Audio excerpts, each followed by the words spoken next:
Prema president Trump வந்து ஒரு proclamation கொடுத்துருக்காங்கல்ல, இனிமே ஹார்வர்ட் யூனிவர்சிட்டியில வந்து எந்த ஃபாரின் ஸ்டூடெண்ட்ஸும் படிக்க முடியாதுன்னு. ஆமாம், ரொம்ப முக்கியமான ஒரு ப்ரொக்ளமேஷனாக பார்க்கப்படுது. வெனஸ்டே நைட்டு தான் வந்து ஒயிட் ஹவுஸ்லேருந்து, அதான் நேற்று தான் வந்து ஒயிட் ஹவுஸ்லேருந்து அது ரிலீஸ் ஆயிருந்து. ரொம்ப மிக முக்கியமாக எல்லாருமே தெரிஞ்சுக்கணும். ஏன்னா பேக் டு பேக் நிறையா விஷயங்கள் வந்துட்டுருக்கு. நம்ம இப்போ தான் பார்த்துருந்தோம் த ஒன் பிக் பியூட்டிஃபுல் பில்னு ஒரு பெரிய விஷயம், 1000 பக்கம் கொண்ட ஒரு பெரிய விஷயம் வந்துட்டுருக்கு. ஸ்டூடெண்ட் விசான்னு பார்க்கும்போது நம்ம போன வாரம் பார்த்தோம்னு நினைக்கிறேன் இல்லையா, நம்ம ஸ்டூடெண்ட் விசா எல்லாமே பாஸ் பண்ணி வச்சிருந்தாங்க. அதற்கு காரணம் வந்து சோஷியல் மீடியா வந்து அவங்க அனலைஸ் பண்ண போறாங்க, ஸ்கேனிங் பண்ண போறாங்க அப்படிங்கிற ஒரு விஷயத்துக்காக. இப்போ தொடர்ந்து வந்து ஹார்வர்ட் யூனிவர்சிட்டியை வந்து இனிமே வெளிநாட்டு ஸ்டூடெண்ட் யாருமே அங்கே படிக்க முடியாது அப்படிங்கிற ஒரு நிலைமைக்கு வந்து இப்போ கதவு சாத்தப்பட்டுள்ளது. ஸோ ஏன் இப்படி நடந்தது, அடுத்தடுத்த ஸ்டெப் இது மற்ற யூனிவர்சிட்டியும் போகுமா, இந்தியன் ஸ்டூடெண்ட்ஸோட ஃபியூச்சர் யூஎஸ்ஏல எப்படி இருக்கு அப்படிங்கிற மாதிரி இந்த வீடியோல பார்க்க போறோம். ஏகான்ஸ் ஆப்பை பத்தி நான் இன்வெஸ்ட் பண்ண நாள்ல இருந்து அதுக்கான அப்டேட் கொடுத்துக்கிட்டு இருக்கேன். லோ ரிஸ்க் நல்ல ரிட்டர்ன். நீங்க வந்து ஸ்டாக் மார்க்கெட்ல இன்வெஸ்ட் பண்ணீங்கன்னா வந்து ஹை ரிஸ்க் ஹை ரிட்டர்ன் நான் ஒத்துக்கிறேன். ஆனா எல்லாத்தையும் நம்ம ஸ்டாக் மார்க்கெட்ல போடணும்னு அவசியம் இல்லை. கைண்ட் ஆஃப் மியூச்சுவல் ஃபண்ட் கொஞ்சம் அமௌண்ட் வந்து அதுல போட்டு வைப்போம் அப்படின்னு நினைச்சீங்கன்னா ஏகான்ஸ் ஆப் வந்து ஒரு நல்ல ஒரு ஆப்பர்ச்சுனிட்டியை தராங்க. நான் வந்து யூஸ் பண்ணிட்டு இருக்கேன். அதோட ரிட்டர்ன்ஸுமே உங்க ஸ்கிரீன்லயும் காட்டுறேன். உங்களுக்கு வேணும்னா அந்த லிங்க் வந்து டிஸ்கிரிப்ஷன்லயும் பின் கமெண்ட்ஸ்லயும் இருக்கு. பிளஸ் நீங்க ஃபர்ஸ்ட் டைம் ஜாயின் பண்ணும்போது உங்களுக்கான ரிவார்ட்ஸும் அதுல இருக்கு. Hey guys, welcome back to our channel. வணக்கம் நண்பர்களே, நான் உங்க பிரேம் பேசுறேன். நான் உங்க ஆர்த்தி பேசுறேன். பிரேமா, போன வாரம் தான் நம்ம பார்த்தோம்ல, ஹார்வர்ட் யூனிவர்சிட்டிக்கு வந்து டிஹெச்எஸ் வந்து ஒரு நோட்டீஸ் கொடுத்துருக்காங்கன்னு. திரும்பவுமா? ஆமா, அதான் பேக்ரவுண்ட் தெரிஞ்சுக்கணும். ஏன்னா போன வாரம் நான் தான் சொன்ன ஆரம்பிக்கும் போது நம்ம போன வாரமே இதே மாதிரி ஒரு வீடியோ பார்த்தோம்.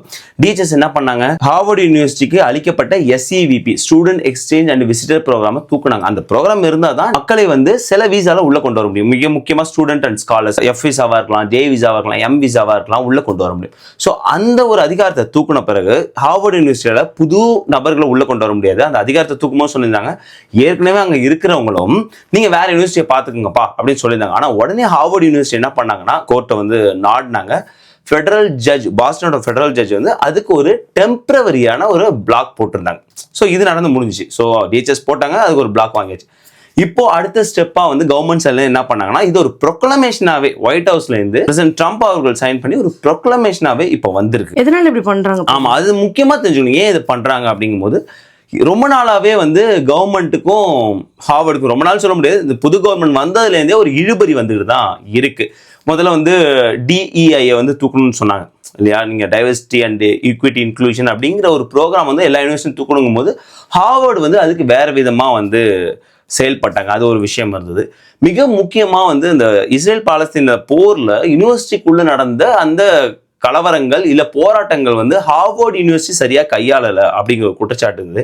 ஹார்வர்ட் யூனிவர்சிட்டி ஸ்டூடெண்டோட இன்ஃபர்மேஷனை ஷேர் பண்ண மாட்டாங்க அப்படிங்கிற குற்றச்சாட்டு இருந்தது. அந்த ப்ரொக்ளமேஷன்ல என்ன சொல்லியிருக்காங்கன்னா, நீங்க ஹார்வர்ட் யூனிவர்சிட்டி பார்க்கும்போது 150 மில்லியன் வந்து சைனாலேருந்து வந்துட்டு இருக்கு. சைனாவோட பிரசிடென்ட் ஜி ஜின்பிங் அவரோட டாட்டர் வந்து அங்கே படிச்சுட்டு இருக்காங்க. இதெல்லாம் அதிலே வருது.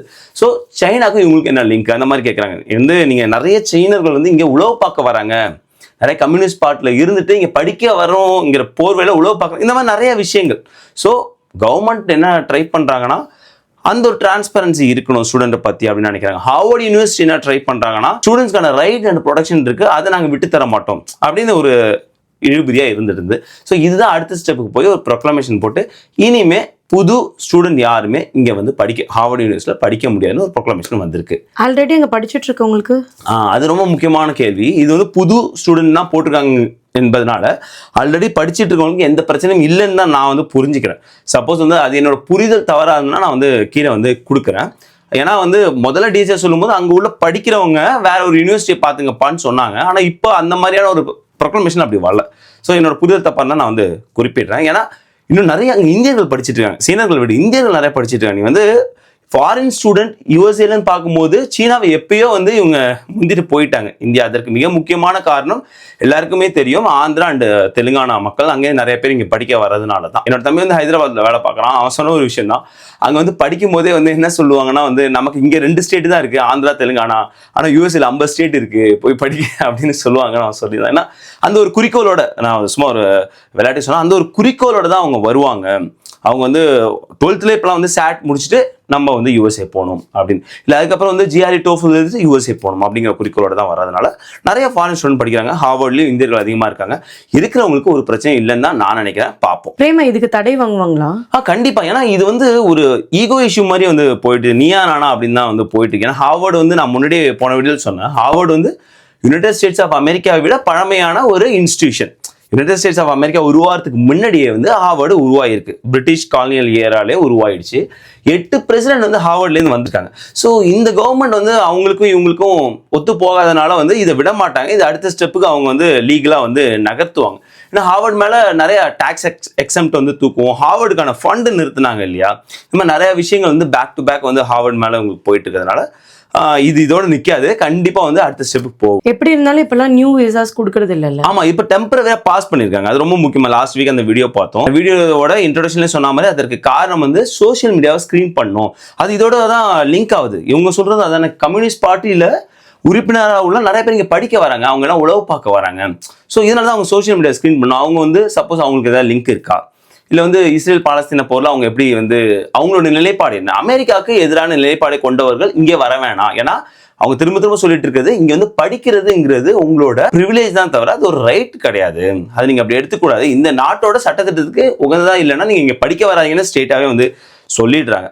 ஸோ அதனால வந்து இப்போ விசா பொறுத்த வரைக்கும் புது விசாக்காக நீங்க வெயிட் பண்ணீங்கன்னா ஒரி பண்ணாதீங்க. சீக்கிரமா வந்து ஓப்பன் பண்ணுவாங்க. இன்னும் 2 வீக்ஸ் 3 வீக்ஸ்ல கூட ஓப்பன் பண்ணிடலாம். அதுதான் வந்து எதிர்பார்ப்பா இருந்துட்டு இருக்கு. பிரேமா, இது நெக்ஸ்ட் யூனிவர்சிட்டிஸ்க்குலாம் போகுமா? ஆமா, இது வந்து ஏன்னா ஒரு அரைக்கூவலா தான் நான் பாக்குறேன். ஸோ கவர்மெண்ட்டுக்கு எதிராக வந்து செயல்படக்கூடிய மாணவர்கள் உங்க யூனிவர்சிட்டியில இருந்து நீங்க அவங்களுக்கு எதிராக எந்த ஒரு நடவடிக்கையும் எடுக்கலைன்னா உங்களோட SEVP அந்த அதிகாரம் பறிக்கப்படும்ங்கிறது தான் வந்து இதுல தெரிஞ்சிருக்கு இல்லையா? இதை வந்து அவங்க சொல்லியிருக்காங்க. இது எல்லா யூனிவர்சிட்டியும் இது பின்பற்றணும் அப்படின்னு சொல்லியிருக்காங்க. கண்டிப்பா வந்து இன்னும் பெரிய யூனிவர்சிட்டிலேருந்து சின்ன யூனிவர்சிட்டிலேருந்து எல்லாருமே இந்த ஒரு விஷயத்த வந்து ரொம்ப ஸ்ட்ரிக்டா தான் பார்ப்பாங்க. ஏன்னா உங்களுக்கு வந்து இன்டர்நேஷனல் ஸ்டூடெண்ட் வந்து இங்க படிக்கும்போது மிகப்பெரிய ஒரு ரெவன்யூ வந்து அவங்களுக்கு ஜென்ரேட் பண்ணுது. நான் எடுத்துக்காட்டு ஹார்வர்ட் யூனிவர்சிட்டிலாம் சொன்னேன் இல்லையா? ஸோ அதனால எல்லா யூனிவர்சிட்டியும் வந்து முன்னெச்சரிக்கை நடவடிக்கை எடுப்பாங்க தான் நினைக்கிறேன். பிரேமா, ஆனா முன்னாடி பிரசிடென்ட் ட்ரம்ப் சொன்னாங்கல்ல, ஹார்வர்ட் யூனிவர்சிட்டியில படிச்சுட்டு வந்தா அவங்களுக்கு கிரீன் கார்டு தரணும்னு. இன்னும் அதெல்லாம் ஞாபகம் வச்சிருக்கு. அதெல்லாம் வந்து எலெக்ஷனுக்கு முன்னாடி வந்து எனக்கு நல்லா ஞாபகம் இருக்கு. பிரசிடென்ட் ட்ரம்ப் அவர்கள் சொன்னாங்க. இதான் எக்ஸாக்டா சொன்னது. வெளிநாட்டுல இருந்து மாணவர்கள் வந்து பெரிய பெரிய ஸ்கூல்ஸ்ல படிக்கிறாங்க, ஹார்வர்டு MIT மாதிரி. ஆனா வந்து இங்க அதன் பிறகு பெர்மனன்ட் ரெசிடென்ட் ஆக முடியாதனால அவ்வளவு கிரேட் மைண்ட்ஸை நம்ம லூஸ் பண்றோம். அதனால டே 1 அவங்களுக்கு கிரீன் கார்டு வழங்குறதுக்கான அந்த பாத் வழங்கப்படும் அப்படின்னு சொன்னாங்க. ஆனால் வந்த பிறகு நடந்ததெல்லாம் வேற விஷயம். சமீபத்தில் கூட அவங்க என்ன சொன்னாங்கன்னா வந்து பெரிய பெரிய இன்ஸ்டிடியூஷன்லாம் வந்து நம்ம கேப் லிமிட் ஃபாரின் ஸ்டூடெண்ட்க்கு ஒரு 15% தான்ப்பா அப்படிங்கிற கேப் லிமிட் வந்து நிர்ணயிக்கணும். ஏன்னா உள்ளூர் மாணவர்கள் படிக்க முடியாத அங்கே அதான் பெரிய பெரிய ஸ்கூலில் படிக்க முடியாத சூழ்நிலை ஏற்படுது அப்படிங்கிற ஒரு கருத்து இருக்கு. இன்னும் நான் வந்து என்ன நினைக்கிறேன்னா, பிரசிடென்ட் ட்ரம்ப் அவர்கள் அப்போ சொன்னதான் செயல்படுத்துறான்னு நினைக்கிறேன். அவங்க என்ன சொன்னாங்கன்னா வந்து பெரிய பெரிய ஸ்கூல்ஸ்லாம் படிச்சுட்டு போறதுனால நமக்கு வந்து நிறைய கிரேட் மைண்ட்ஸ் வந்து லூஸ் பண்றோம் அப்படின்னாங்க. அங்க வந்து படிக்க விட்டாதானே லூஸ் பண்ணுவோம், அங்கே கேட்டை போடுவோம் அப்படிங்கிற மாதிரி தான் ஹார்வர்டு வந்து ஃபர்ஸ்ட் பூட்டியிருக்காங்க நான் நினைக்கிறேன். ஸோ இன்னும் பெரிய பெரிய யூனிவர்சிட்டிக்கு கேப் கொண்டு வரலாம். ஸோ அதெல்லாம் வந்து பேச்சுவார்த்தையில் இருக்குது. அதாவது வந்து 10% தான், 15% தான் ஃபாரின் ஸ்டூடெண்ட்ஸ் வரணும். இல்லைனா கூட கிரீன் கார்டு மாதிரி கூட கொண்டு வரலாம். ஒவ்வொரு நாட்டிலேருந்து இவ்வளோ % தான் அப்படின்னு வரணும். எதுவுமே வந்து வராதுன்னு சொல்ல முடியல. ஏன்னா நாளொரு செய்தியாக வந்துகிட்டு இருக்கு. ஸோ இதுதான் வந்து லேட்டஸ்ட் அப்டேட், நம்ம மக்களுக்கு எல்லாரும் தெரியணும் அப்படிங்கிறதெல்லாம் வந்து ஷேர் பண்ணுறேன். இப்போ H4ல இருந்துட்டு யாராவது அங்கே படிக்க போனா ஐ திங்க் வந்து அது கூட ஃபாரின் ஸ்டூடெண்ட் தான் கன்சிடர் பண்ணுவாங்க. நல்ல கேள்வி ஆக்சுவலாக. அப்படி வந்து நம்ம ஹார்வர்டில் போகும்போது அவங்களையும் வந்து ஃபாரின் ஸ்டூடெண்ட் தான் கன்சிடர் பண்ணுவாங்க. ஏன்னா அவங்க சொல்லியிருக்க வந்து நியூ ஃபாரின் ஸ்டூடெண்ட் அப்ளிகேஷன் எடுத்துக்கூடாது அப்படின்னு தான் சொல்லியிருக்கிறதுனால ஐ திங்க் வந்து அவங்களையும் ஃபாரின் ஸ்டூடெண்ட் தான் கன்சிடர் பண்ணுவான்னு நான் நினைக்கிறேன். தெரியல, நான் வந்து அது செக் பண்ணுவோம். ஆனால் இப்போ தெரிஞ்சுக்க வேண்டியது இது வந்து ஒரு பெரிய டிராபேக்கை தான் வெளிநாட்டிலேருந்து படிக்கக்கூடிய மாணவர்களுக்கு அமைஞ்சிருக்கு. பார்ப்போம் போப்போ அடுத்தடுத்த ஸ்டெப் லீகலாக எப்படி போகுது. ஐ ஹோப் உங்களுக்கு இந்த வீடியோ யூஸ்ஃபுல்லாக இருந்துன்னு நினைக்கிறேன். மறக்காம நம்மளோட சேனல் லைக் பண்ணுங்க, ஷேர் பண்ணுங்க, சப்ஸ்கிரைப் பண்ணுங்க. மறக்காம அந்த பெல் ஐகானை தட்டி விட்டு போங்க. தேங்க்ஸ் ஃபார் வாட்சிங் திஸ் வீடியோ ஃப்ரெண்ட்ஸ். நன்றி.